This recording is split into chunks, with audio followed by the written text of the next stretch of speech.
हम बात कर रहे हैं डाइजेस्टिव सिस्टम के बारे में। आज हम बात करेंगे टीथ। टीथ क्या होते हैं? इंपॉर्टेंट पार्ट होते हैं हमारे माउथ कैविटी का। हम माउथ कैविटी के अंदर पढ़ेंगे इसको। माउथ कैविटी में क्या पढ़ रहे हैं? टीथ के बारे में पढ़ रहे हैं। टीथ जो होते हैं वो 4 टाइप के होते हैं: इंसीजर, कैनाइन, प्रीमोलर और मोलर। ये होते हैं। चाइल्ड में इसका फॉर्मूला क्या होता है? फॉर्मूला होता है 2102 अपॉन 2102 इंटू 2। ये होता है, यानी कि 20 इन नंबर। देख लेते हैं किस तरीके से होते हैं।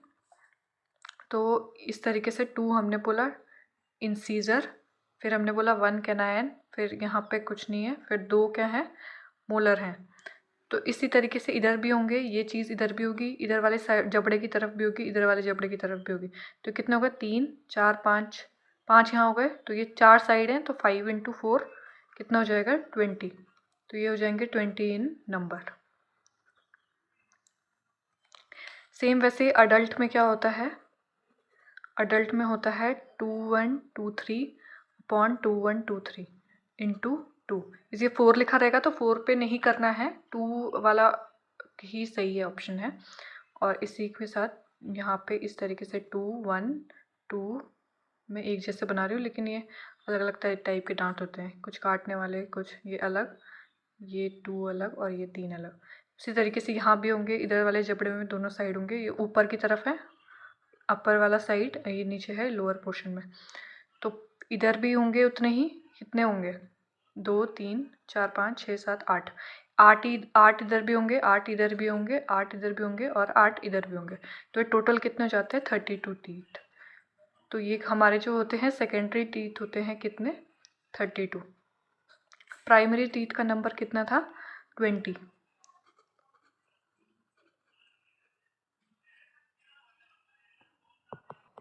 बच्चे में जो दांत होते हैं वो सबसे पहले आते हैं 6 मंथ में। 6 मंथ में क्या होता है? इरप्शन होता है टीथ का, इरप्शन ऑफ टीथ। सबसे पहला जो दांत आता है वो होता है लोअर सेंट्रल इंसीजर। सबसे पहला दांत क्या आएगा? लोअर सेंट्रल इंसीजर आएगा। चाइल्ड में 6 महीने पे दांत होते हैं, यानी इन चाइल्ड लिख सकते हैं स्टार्ट ग्रोइंग एट 6 मंथ। 6 महीने पे आ जाएंगे, 6 मंथ ऑफ एज। और कौन सा वाला दांत आएगा? लोअर सेंट्रल इंसीजर, ये आएगा। हमने अभी प्राइमरी टीथ का ही नाम क्या होता है? मिल्क टीथ भी होता है। ये हम जानते हैं कि 2 बारी हमारे ज़िंदगी में दांत आते हैं। एक बारी जब हम छोटे होते हैं, उसके बाद वो टूट जाते हैं, टूटने के बाद परमानेंट टीथ आते हैं, जो कि दोबारा से नहीं आते। फिर दो टाइम पे आते हैं ना टीथ। तो एक होता है प्राइमरी टीथ, एक होता है सेकेंडरी टीथ। प्राइमरी टीथ को हम वो क्या बोलते हैं? मिल्क टीथ भी बोलते हैं और टेम्परेरी टीथ भी बोलते हैं। और जो सेकेंडरी टीथ होता है वो हमारे कैसे होते हैं? परमानेंट टीथ होते हैं। इसी के साथ इसके बाद देख लेते हैं कि हमारे क्या हैं, 4 तरीके के दांत हैं, उनके क्या क्या फंक्शन है वो देख लेते हैं। तो सबसे पहले है इंसीजर और कैनाइन। इंसीजर और कैनाइन का काम क्या होता है? कैनाइन का काम होता है कटिंग और बाइटिंग का। काटने का काम होता है। कटिंग और बाइटिंग का काम किसका होता है? इंसीजर और कैनाइन का होता है। फिर होते हैं प्रीमोलर और मोलर। तो इन दोनों में ये दोनों क्या करते हैं? ग्राइंडिंग का काम करते हैं और क्या करते हैं? च्यूइंग का काम करते हैं। च्यूइंग मतलब चबाने का काम करते हैं। कटिंग और बाइटिंग का काम इंसीजर कैनाइन, प्रीमोलर मोलर क्या करेंगे? ग्राइंडिंग और च्यूइंग करेंगे। अब इससे दांतों से रिलेटेड कुछ क्या है, कुछ टर्म्स हैं, वो हमें देखनी है। सबसे पहला है एवल्स टूथ। एवल्स टूथ का मतलब क्या हुआ कि किसी भी ट्रॉमा की वजह से आपका दांत जो निकला वो पूरा जड़ समेत निकल गया, है ना? पूरा का पूरा सॉकेट से ही निकल गया, पूरा का पूरा। तो उसको हम बोलते हैं एवल्स टीथ बोलते हैं। तो लिखेंगे complete displacement of a tooth from its socket. Socket से पूरा का पूरा जो टीथ होगा वो डिस्प्लेस हो जाएगा, उसको हम क्या बोलते हैं, एवल्ज टूथ। ड्यू टू ये भी लिखना, स्पेसिफाई करना ज़रूरी है, ड्यू टू एनी ट्रॉमा, किसी ट्रॉमा की वजह से ये जो होगा वो क्या हो जाएगा, दांत जो होगा वो टूट जाएगा, पूरा जड़ समेत टूट रहा है तो उसको हम बोलते हैं एवल्स टूथ। तो अब ये परमानेंट टीथ था, अब ये क्या था, अगर मान लेते हैं ओनली परमानेंट टीथ। देखो अगर मिल्क टीथ होता, मिल्क टीथ जड़ समेत निकला तो वो तो चलो दोबारा आ जाएगा, ठीक है, जिस समय उसका आने का टाइम होगा। लेकिन अब जो क्या है, परमानेंट टीथ अगर है, क्या है, परमानेंट टीथ, तो परमानेंट टीथ जो है वो क्या नहीं हो सकता, दोबारा नहीं आता है। तो आपको क्या कर सकते हैं, जैसे ही अगर जो टीथ गिरेगा, मान लेते हैं ये दांत, ये है, ये दांत है, तो इसका ऊपर वाला पार्ट होता है ये रूट, और नीचे वाला पार्ट को क्या बोल देते हैं, मतलब अगर दांत इस तरीके से हैं, इस तरीके से, ये नीचे ऊपर वाला हिस्सा है, ये नीचे वाला, तो ये रूट वाला पार्ट ये है, नीचे के लिए रूट वाला पार्ट ये है, और ये कौन सा पार्ट होगा, क्राउन वाला, ये वाला, ये और ये कैसे, कौन से वाले पार्ट हो जाएंगे, क्राउन वाला पार्ट हो जाएंगे। तो क्या करना है, क्राउन वाले पार्ट से आपको क्या करना है, सबसे पहले अगर परमानेंट टीथ निकल जाए तो लिखेंगे ओनली, उसको रीप्लांट कर सकते हैं, उसको दोबारा लगा सकते हैं, ओनली परमानेंट टीथ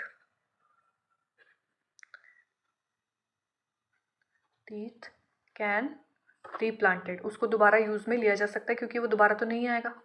इसको अगर टूट जाएगा तो क्या करेंगे, pick it from the crown area, crown area से पकड़ना है, रूट वाले एरिया से नहीं पकड़ना है, क्राउन एरिया से पकड़ेंगे। और क्या करेंगे, इफ़ इट इज़ डर्टी, अगर ये डर्टी है तो इसे क्या करना है, रनिंग वाटर में, then wash it off in running water में इसे धोना है चलते हुए पानी में। उसके बाद क्या करना है, स्टोर इट, इसको दूध में, स्टोर इट इन मिल्क, दूध में इसे क्या कर देंगे, स्टोर कर देंगे। Only permanent teeth can replanted, pick it from the crown area, if it is dirty then wash it off in running water and store it in milk. इसको हम क्या कर सकते हैं, मिल्क में स्टोर कर सकते हैं। उसके बाद उसको डॉक्टर के पास ले जाके ही बोल सकते हैं कि हमारा ये दांत ही हो गया, डॉक्टर क्या कर देता है, उसी दांत को दोबारा लगा देता है। अब है कैविटीज़। तो कैविटीज़ का मतलब क्या होता है कि दांतों में क्या हो जाना है, छेद हो जाते हैं, छोटे छोटे होल्स हो जाएंगे, उसको हम बोल देते हैं कैविटीज़। तो ये क्या लिखेंगे, these are little hole in your teeth, in teeth लिख लो, इन टीथ वेयर अब बैक्टीरिया कैन स्टिक, बैक्टीरिया जहाँ पे जा सकते हैं, bacteria can stick and can destroy, और हमारे दांतों को क्या कर सकते हैं, डिस्ट्रॉय करते हैं, and destroy the hard covering that is enamel, outer covering, जो आउटर कवरिंग होती है उसको हम क्या बोलते हैं, इनेमल बोलते हैं, hard outer covering that is enamel, उसको क्या कर सकती है, उसको डिस्ट्रॉय करेगी। कैविटीज़ क्या है, लिटिल होल हैं, जो होल प्रेजेंट होते हैं दांतों के अंदर, और वो क्या करते हैं, वहाँ पे बैक्टीरिया स्टिक हो सकता है, बैक्टीरिया वहाँ पे क्या करेगा, इनेमल के लेयर को डिस्ट्रक्ट करने का काम करेगा, तो उसे हम बोल देते हैं कैविटीज़। इसके बाद होता है चिप्ड टूथ, चिप्ड टूथ में अब हमने कहा था, हमने यहाँ पे क्या बोला था कि एवल्ज टूथ में हमने कहा था कि पूरा का पूरा दांत जो है वो जड़ समेत निकल गया है, पूरा का पूरा निकल गया। अब इसी में हम क्या देखेंगे, चिप टूथ है कि दांत का, अगर मान लेते हैं ये दांत है, तो दांत का छोटा सा हिस्सा क्या है, निकल गया है, यहाँ पे ये एरिया जो हो गया वो निकल गया, तो इसको हम लिख सकते हैं an accident can cause a chip और क्या लिख सकते हैं, और removal of small portion of a tooth.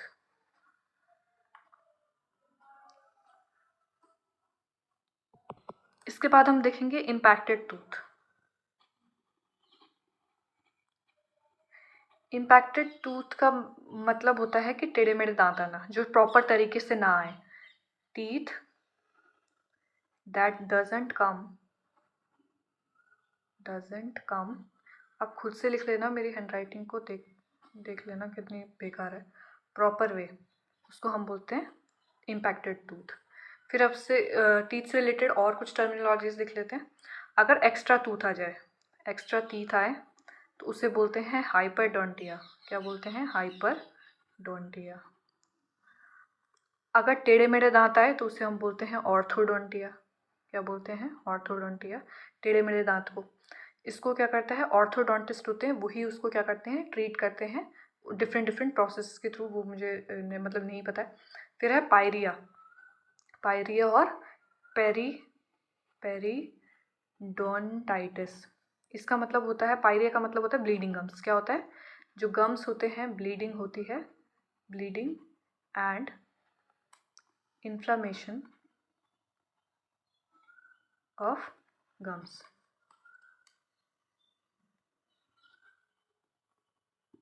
And surrounding tooth. क्या हो जाता है? इन्फ्लामेशन हो जाता है, और क्या हो जाती है? ब्लीडिंग हो जाती है। उसको हम पायरिया बोलते हैं और पेरिडोंटाइटिस बोलते हैं। फिर है जिंजिवाइटिस। जिंजिवाइटिस का मतलब होता है inflammation of gum, inflammation of gums. फिर होता है Vincent angina. Vincent angina, VINCET, Vincent angina, यानी कि गम्स में पेन होगा, एंजाइना ऑफ गम्स। वो एंजाइना पेक्टोरिस वाला अलग है, वो हर्ट वाला अलग है। यहाँ पे ये हो गया एंजाइना ऑफ गम्स। तो टीथ से रिलेटेड यही चीज़ें हमें देखनी थी। वीडियो में बने रहने के लिए धन्यवाद।